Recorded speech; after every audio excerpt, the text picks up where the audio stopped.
Hey guys, today's about lies, lies, lies. What are the lies about singing?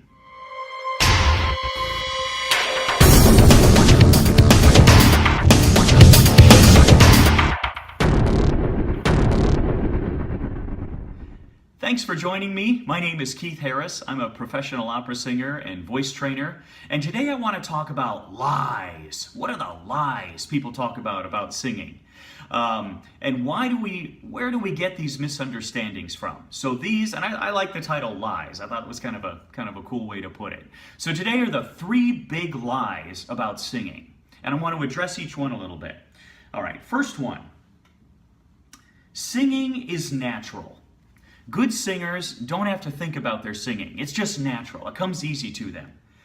No, absolutely not. In fact, it takes a lot of work to sing. And really great singers spend a great deal of time rehearsing and training and working out their technique to make it look natural. Now, I'm not going to say there's no singer in the world that's never just been born with a great talent, gone off and had a great career. I'm sure though there are those out there that do that have never had a voice lesson, have never had a training. The majority of the singers, and particularly the ones who have long careers, the names that you really know, are going to tell you they rehearse really hard.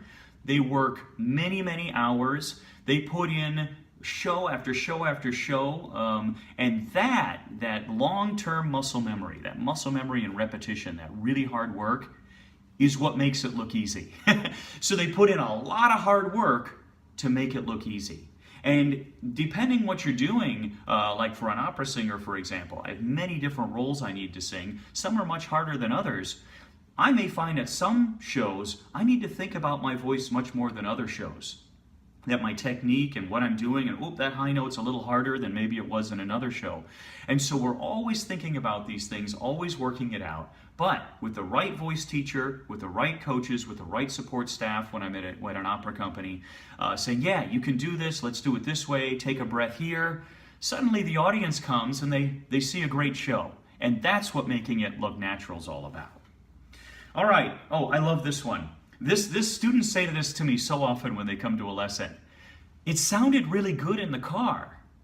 And so they'll come to a lesson and say, I want to sing something for you. I heard this great song, I've been singing it in the car, and it was really great.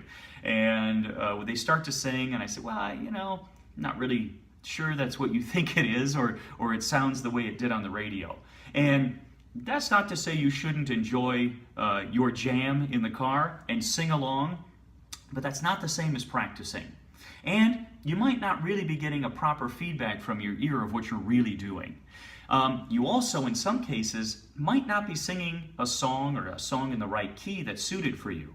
So does that mean stop singing in the car? No, not necessarily. Does that mean that song you'll never be able to sing? Not necessarily either.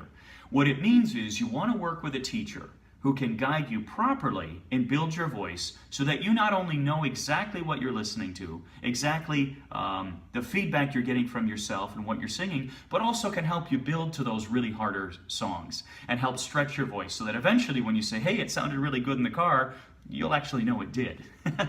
All right, and the last third lie that we get is that singing takes a lot of effort. Right. What does that mean? Well, for example, I was watching TV the other day, and they were advertising one of these singer shows, and they didn't have the singer singing. They didn't play the singer's music. They had background music and the voiceover artist talking. And what you saw on the screen, though, was eating the mic and showing all this effort. And people think then, in order to belt or in order to sing loud or to do that, I got to really, strain on the throat. And that could not be farther from the truth. In fact, if you're going to sing really well, your voice should be as relaxed, and you should be as relaxed as I am right now. Okay? Now, this should be super relaxed. The effort, if we're going to use that word, comes in the body. The body should work really hard, and maybe and there's showmanship. So maybe the face puts on the show, and maybe we do some singer faces to make it look good. But the instrument should never have a lot of effort on it. High note, low note, opera, pop, music theater, rock and roll. If you strain your voice, doesn't matter what style, what color, what note you're singing, If you strain your voice, you will hurt your voice, and eventually you'll lose your voice. So the voice has to stay relaxed, has to stay really well produced, and beautiful and easy to use, no matter what the rest of the package looks like. And that's really important. So singing here, no, not a lot of effort. Ultimately, singing is an individual process. The voice is as individual as a fingerprint. And finding that is, of course, an individual process. And having a good voice teacher is really a big key to helping you find that. And finding what makes you different, what makes you an individual. And how do I know that's true? Because if you pick up the phone and it's your mom and she says, hi, you say, oh, hi, Mom. We know each other's voices. Finding that in our singing voice, you were already born with. It's just a matter of now staying out of your way, clearing out the tension so that you get the most of who you really are. I hope you find that useful. If you do, please give the video a thumbs up, subscribe to the channel, leave a comment below, and if you have something I can help you with, please email me, keithharristraining@gmail.com.